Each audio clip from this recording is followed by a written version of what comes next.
I'm the answer to your every cry. So illusion for the way behind. I bring to you good news.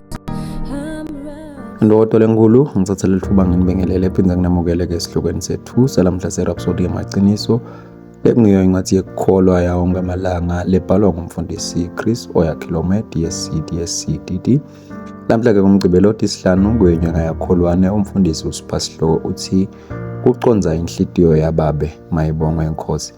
Umbhalo wekuvula siwuthola encwadini yaLuka sahluko semfica sifunza livesi le-56 kufunzeka kanje: ngobe indodana yomuntu ayitelanga kubhubhisa imiphefumulo yabantu, kodwa ayitele kuyisinzisa. Ligama lenkosi malibongwe.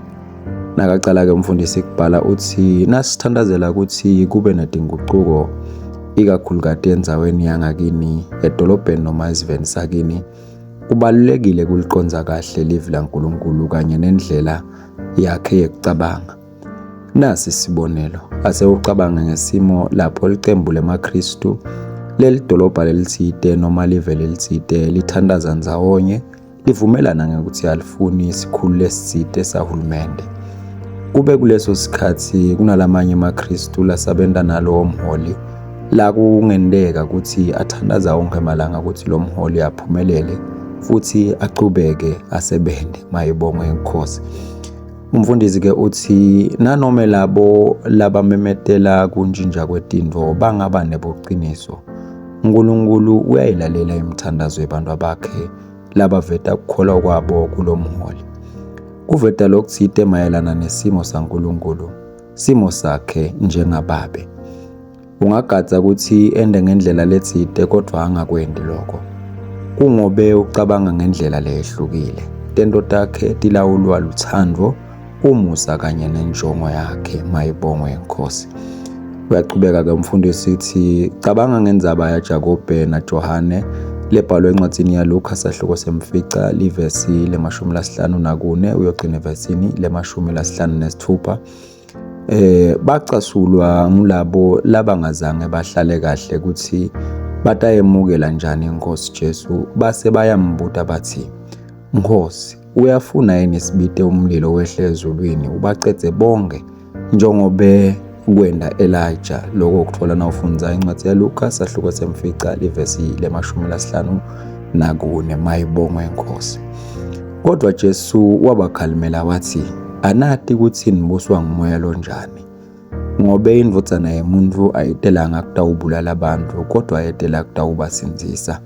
Lokho ukuthola na ufunza incwadi yaLuka isahluko semfica uqale evesini le-55 uwelele evesini le-56. Ligama lenkosi malibongwe.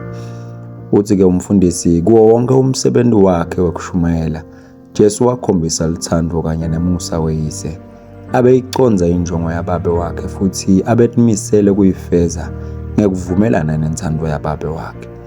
uNkulunkulu akashinji mayibongwe inkosi, unemusa futhi uneluthando. Usebenza akuhlakanipha ngaso sonke isikhathi, afuna kusinzisa abantwana bakhe futhi abavumelanise nenjongo yakhe. Ligama lenkosi malibongwe.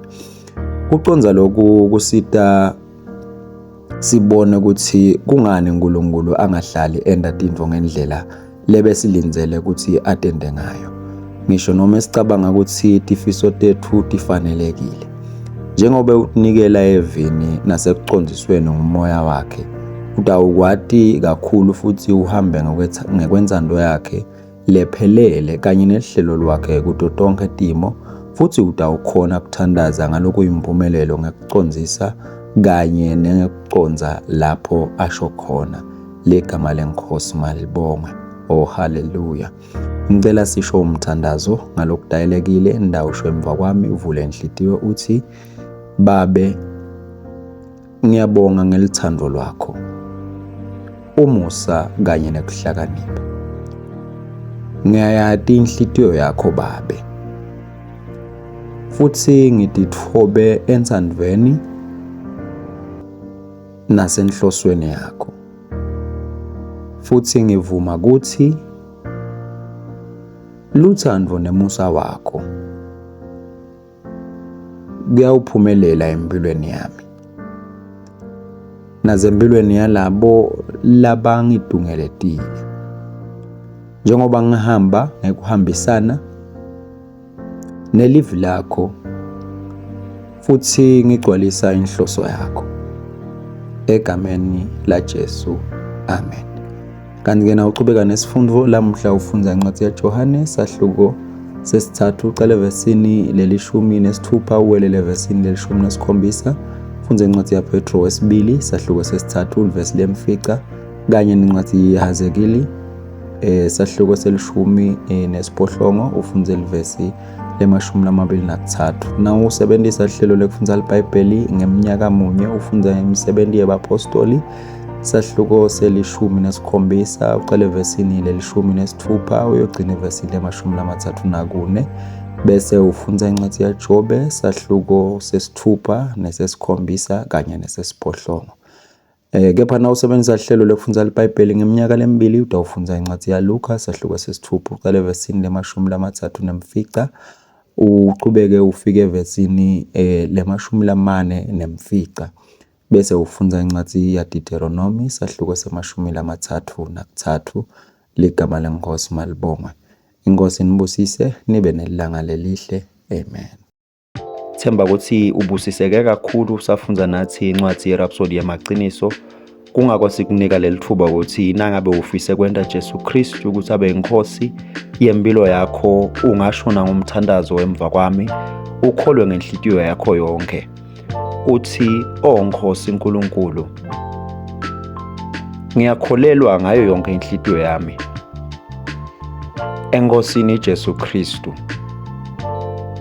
indvodzana yaNkulunkulu lophilako. Ngiyakholwa ukuthi wangifela nekuthi uNkulunkulu wamvusa kulabafile. Ngiyakholwa ukuthi uyaphila lamuhla. Ngiyavuma ngemlomo wami ukuthi Jesu Kristu uyinkosi yempilo yami kusukela lamuhla. Ngaye nangeligama lakhe nginekuphila lokuphakathe. Ngidelwe kabusha. Ngiyabonga Nkosi ngekusinzisa impilo yami. Nyalo sengumfana kaNkulunkulu. Haleluya. Nangabe usho lo mthandazo ngicela ukuhalalisela phindze ngikwemukele emndenini webaKristu. Inkosi ikubusise. Amen.